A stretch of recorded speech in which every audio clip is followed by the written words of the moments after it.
ಭಗವದ್ಗೀತೆಯ 15ನೇ ಅಧ್ಯಾಯದ ಶ್ಲೋಕ 5 ಮತ್ತು ಅದರ ಅರ್ಥ ವಿವರಣೆ.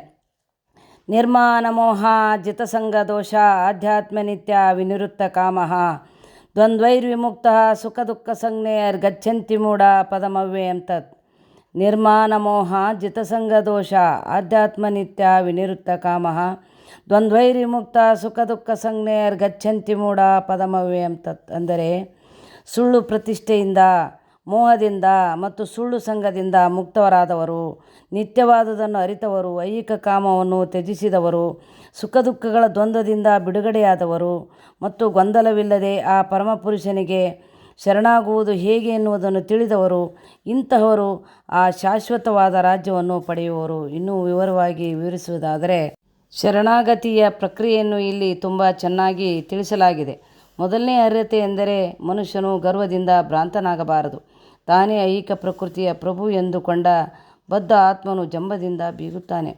ಆದ್ದರಿಂದ ಪರಮಪುರುಷನಿಗೆ ಶರಣಾಗುವುದು ಆತನಿಗೆ ಕಷ್ಟವಾಗುತ್ತದೆ.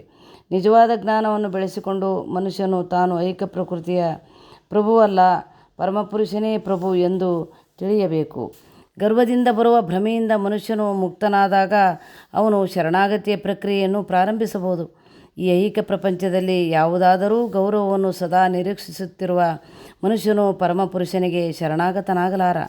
ಅಹಂಕಾರದ ಕಾರಣ ಮಾಯೆ. ಮನುಷ್ಯನಿಗೆ ತಾನು ಈ ಜಗತ್ತಿನ ಪ್ರಭು ಎನ್ನುವ ಮೂರ್ಖ ಭಾವನೆ ಇರುತ್ತದೆ. ಹೀಗೆ ಅವನು ಎಲ್ಲ ವಿಷಯಗಳನ್ನು ಜಟಿಲಗೊಳಿಸುತ್ತಾನೆ ಮತ್ತು ಯಾವಾಗಲೂ ಕಷ್ಟದಲ್ಲಿರುತ್ತಾನೆ. ಇಡೀ ಪ್ರಪಂಚವು ಈ ಭಾವನೆಯಲ್ಲಿಯೇ ಮುಂದುವರಿಯುತ್ತದೆ. ಈ ಭೂಮಿಯು ಮಾನವ ಸಮಾಜಕ್ಕೆ ಸೇರಿದ್ದು ಎಂದು ಜನರು ಭಾವಿಸುತ್ತಾರೆ. ತಾವು ಭೂಮಿಯ ಒಡೆಯರು ಎನ್ನುವ ಸುಳ್ಳು ಭಾವನೆಯಿಂದ ಅದನ್ನು ಹಂಚಿಕೊಂಡಿದ್ದಾರೆ. ಮಾನವ ಸಮಾಜವೇ ಈ ಪ್ರಪಂಚದ ಒಡೆಯ ಎನ್ನುವ ಸುಳ್ಳು ಭಾವನೆಯಿಂದ ಮನುಷ್ಯನು ಹೊರಬರಬೇಕು. ಮನುಷ್ಯನು ಇಂತಹ ಸುಳ್ಳು ಭಾವನೆಯಿಂದ ಬಿಡುಗಡೆ ಹೊಂದಿದಾಗ ಕೌಟುಂಬಿಕ, ಸಾಮಾಜಿಕ ಮತ್ತು ರಾಷ್ಟ್ರೀಯ ಅಭಿಮಾನಗಳಿಂದ ಮೂಡಿದ ಎಲ್ಲ ಸುಳ್ಳು ಸಹಯೋಗಗಳಿಂದಲೂ ಅವನು ಬಿಡುಗಡೆಯಾಗುತ್ತಾನೆ. ಈ ತಪ್ಪು ಸಹಯೋಗಗಳು ಮನುಷ್ಯನನ್ನು ಈ ಐಹಿಕ ಜಗತ್ತಿಗೆ ಬಂಧಿಸುತ್ತವೆ. ಈ ಹಂತದ ನಂತರ ಮನುಷ್ಯನು ಆಧ್ಯಾತ್ಮಿಕ ಜ್ಞಾನವನ್ನು ಬೆಳೆಸಿಕೊಳ್ಳಬೇಕು. ಪ್ರಭುವಿನ ಸೇವೆ, ಭಕ್ತಿ ಸೇವೆ ತುಂಬ ಸರಳವಾದುದು. ಮನುಷ್ಯನು ಪ್ರಭುವಿನ ಸೇವೆಯಲ್ಲಿ ನಿರತನಾಗಿರಬೇಕು. ದೇವರ ಪ್ರಸಾದವನ್ನು ಸ್ವೀಕರಿಸಬೇಕು. ಪ್ರಭುವಿನ ದಿವ್ಯ ಲೀಲೆಗಳ ಸ್ಥಳಗಳನ್ನು ನೋಡಬೇಕು. ಪ್ರಭುವಿನ ವಿವಿಧ ಕಾರ್ಯಗಳ ವಿಷಯ, ತನ್ನ ಭಕ್ತರೊಡನೆ ಆತನ ಪ್ರೀತಿಯ ವಿನಿಮಯ ಇವನ್ನು ಕುರಿತು ಓದಬೇಕು. ದಿವ್ಯ ಮಂತ್ರಗಳನ್ನು ಸದಾ ಉಚ್ಚರಿಸಬೇಕು. ಪ್ರಭುವಿನ ಹಾಗೂ ಅವನ ಭಕ್ತರ ಜಯಂತಿಗಳಂದು ಉಪವಾಸ ವ್ರತಗಳನ್ನು ಆಚರಿಸಬೇಕು.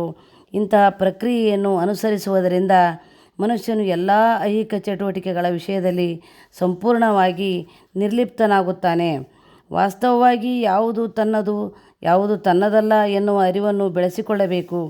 ವಿಷಯಗಳನ್ನು ಯಥಾರ್ಥವಾಗಿ ಇರುವಂತೆ ತಿಳಿದುಕೊಂಡಾಗ ಅವನು ಸುಖ, ದುಃಖ, ಸಂತೋಷ, ನೋವು ಇಂತಹ ದ್ವಂದ್ವ ಪರಿಕಲ್ಪನೆಗಳಿಂದ ಮುಕ್ತನಾಗುತ್ತಾನೆ. ಅವನ ಜ್ಞಾನ ಪರಿಪೂರ್ಣವಾಗುತ್ತದೆ. ಆಗ ಪರಮಪುರುಷನಿಗೆ ಶರಣಾಗುವುದು ಅವನಿಗೆ ಸಾಧ್ಯವಾಗುತ್ತದೆ.